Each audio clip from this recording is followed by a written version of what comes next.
Hi, my name is John Harvey. I'm a professor of economics at Texas Christian University, and this is the third in a series of videos from Up to Us, the TCU campaign that's designed to educate the student body on the national debt and how it affects them directly.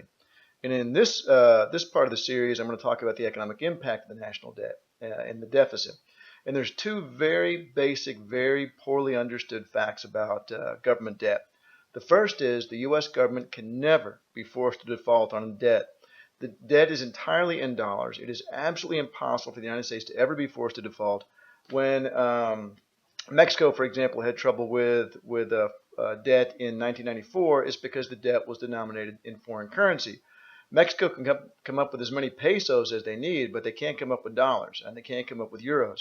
Our debt is 100% in dollars. We could never be forced to go bankrupt, ever. That should be completely off the table. This is an absolute fact. This should be the least controversial thing we ever talk about with the national debt. And yet I find that people simply cannot possibly believe that this is true. In fact, I know you're not going to believe me, so let me read to you a couple of quotes here. First, from the Federal Reserve Bank of St. Louis, a publication of theirs. As the sole manufacturer of dollars, whose debt is denominated in dollars, the United States can never be forced to become insolvent. Then the United States can pay any debt it has because we can always print more money to do that. So there is zero probability of default. That's from Alan Greenspan, the former chair of the Fed. In the case of the United States, default is absolutely impossible.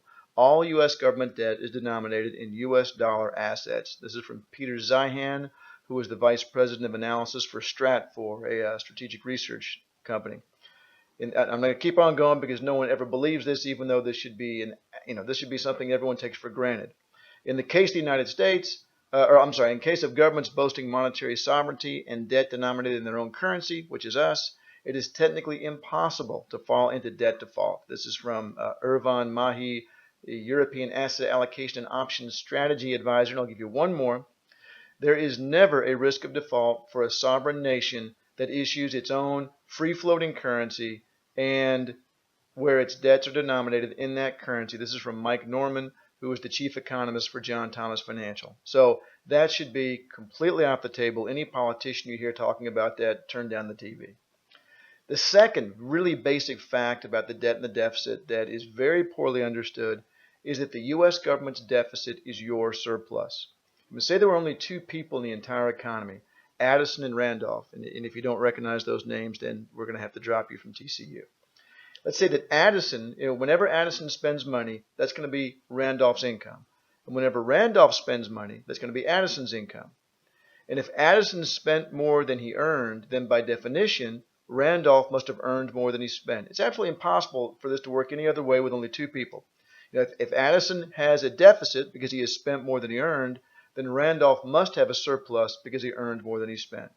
We'll simply replace Addison with the federal government and replace Randolph with the private sector, and you'll understand a very basic fact about government budgeting. The federal government's budget, by definition, is the private sector surplus. So you have to bear in mind that those who have been calling for a reduction in government spending or even a balanced budget are at the same time asking that the private sector's income be reduced. Imagine how well that would be received if that's how they were wording it. Hey, everybody, we need to work on reducing the private sector's income, rather than, hey, everybody, we need to reduce government spending. This is an inescapable fact of accounting, and I'm going to continue to talk about the economic impact of this in the last part of this series in part 4. But again, it is so frustrating, and I'm very thankful to have a chance to make these videos, that these things are so poorly understood and that our economic policy is being so poorly carried out because the general public and sadly many of our politicians are very ignorant of how government budgeting works. Thank you very much.